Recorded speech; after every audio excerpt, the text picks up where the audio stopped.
Module 6, Welding.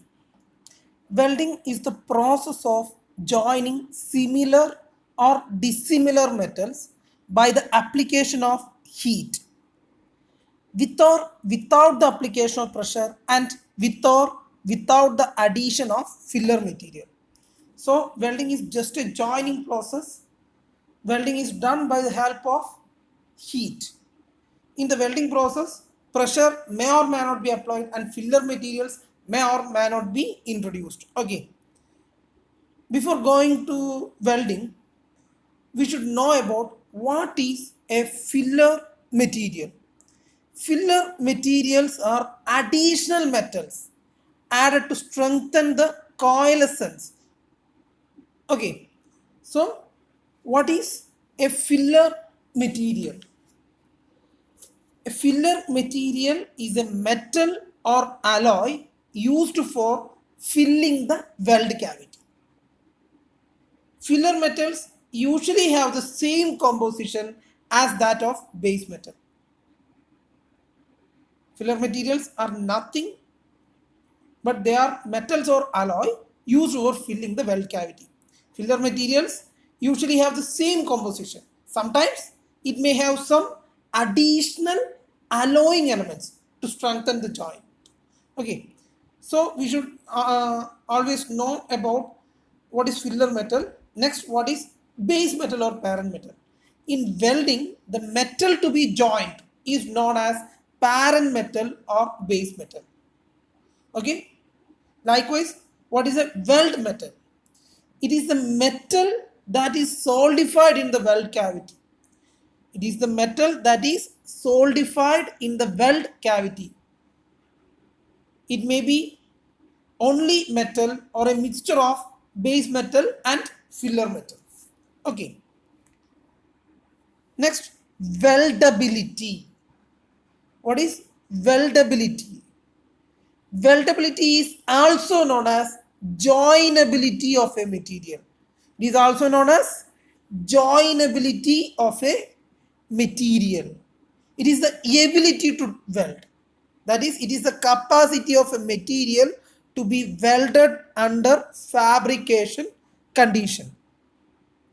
And many factors depend upon weldability. So, weldability depends upon melting point of the metal, thermal conductivity, thermal expansion, surface condition of the workpiece, change in microstructure.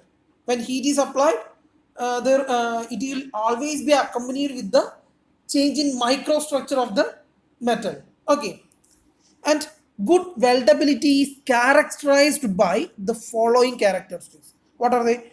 They are ease with which welding is accomplished, absence of weld defects, strength, ductility, and toughness in welded joints. Okay, so weldability is the ability to weld, or it is just the joinability of a material.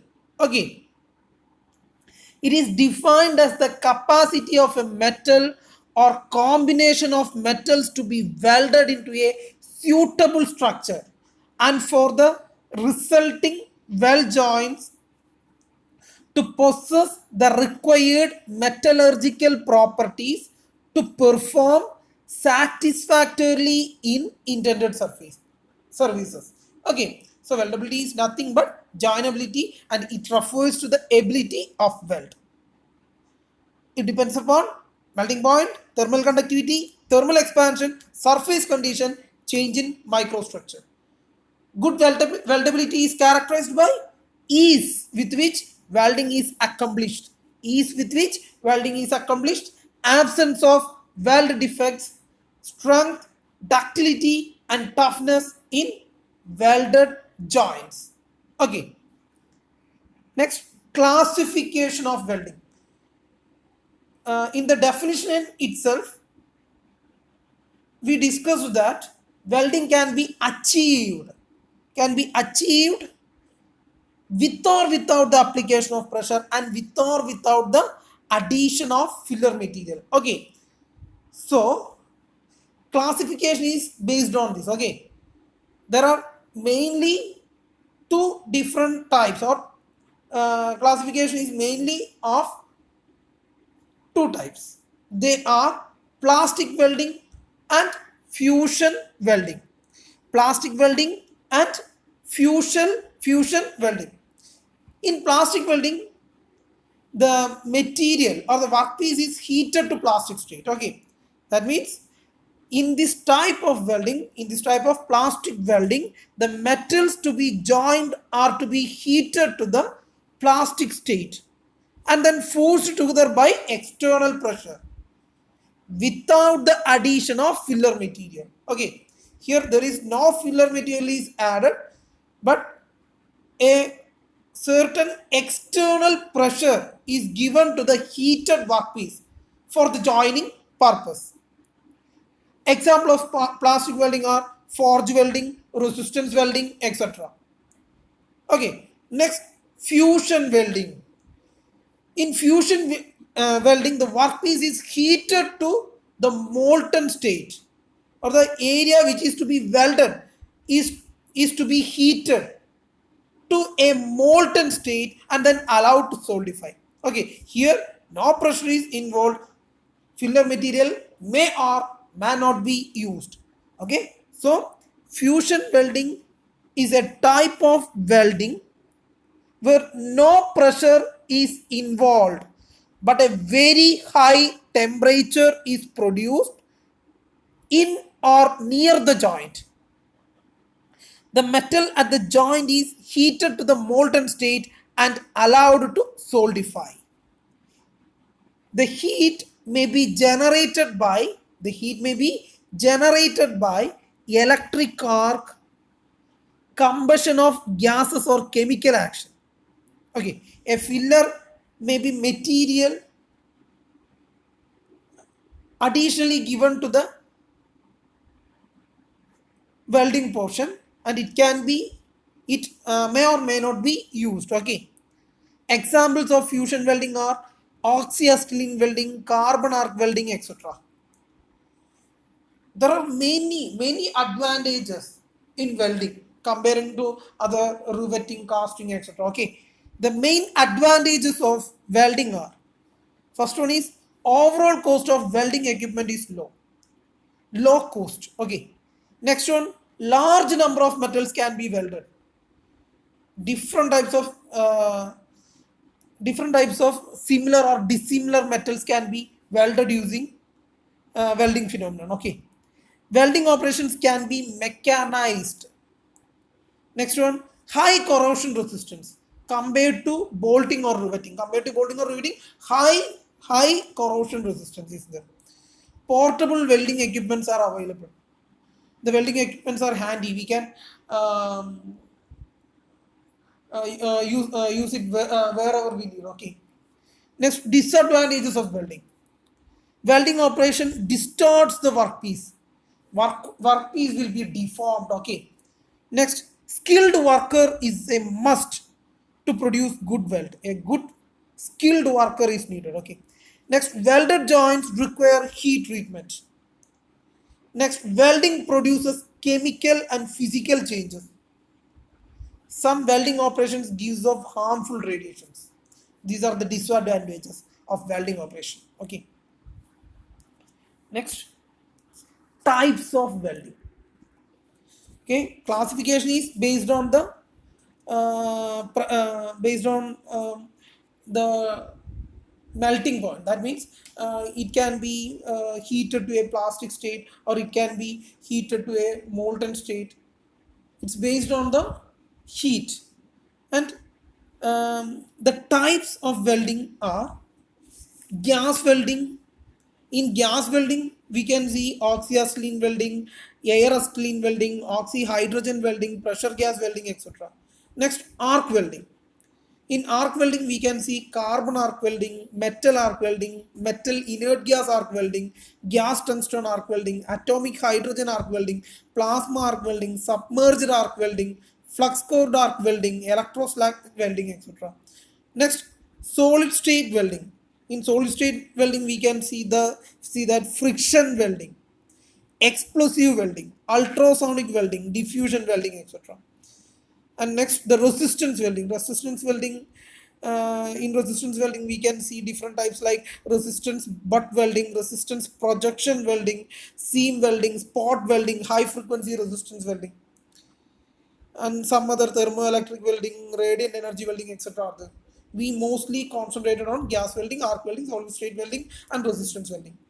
As an overview, I am giving the definition of first gas welding. Gas welding is the process of joining two metals by melting their edges by a flame resulting from the burning of fuel gas and oxygen. In gas welding, the heat is produced by burning the fuel gas and oxygen and producing a flame. Okay. The fuel gases mainly used in gas welding are acetylene, hydrogen, and propane. Okay. In further videos, we can have the discussion of gas welding, arc welding, etc. in detail. I am giving an overview only. Okay, in this video. Okay. Next, arc welding. In gas welding, we can see that the combustion of the fuel gas and oxygen is resulted in the heat, but in the arc welding, an arc is used for producing the heat. So, arc welding is the process of joining two metal pieces by melting their edges by an arc. Okay, arc is an electric discharge through the ionized gas column between two conductors of electricity, namely cathode and anode. So, an arc known as electric discharge from the two conductors, namely cathode and anode, produces heat for joining two metal pieces by melting the edges by an electric arc. Okay, this is arc welding. Next, solid state welding. In solid state welding, there is no melting occurs. Only the heat will result in plastic deformation. Okay, a solid state welding process produces joints at temperatures essentially below the melting point of the base metals being joined without the addition of filler material. Always pressure is applied for the joining process. The heating will result in a plastic deformation state and a pressure will be applied, and this pressure will result in the coalescence or the joining of the base metals. Okay. Next one is resistance welding. In resistance welding, heat is produced by the metal resistance to the electric current. As we all know, H is equal to I square RT. The heat is directly proportional to the square of the current. Okay. As we are giving more and more current, it will produce more and more heat, and this heat is used for heating of the base metal, and we can join it. Okay. Resistance welding is a thermoelectric process in which the metal parts to be joined are heated to a plastic state over a limited area by their resistance to the flow of an electric current, and mechanical pressure is used to complete the weld. Okay. Resistance welding is a thermoelectric process in which the metal parts to be joined are heated to a plastic state over a limited area by the resistance to the flow of electric current. Okay, thank you.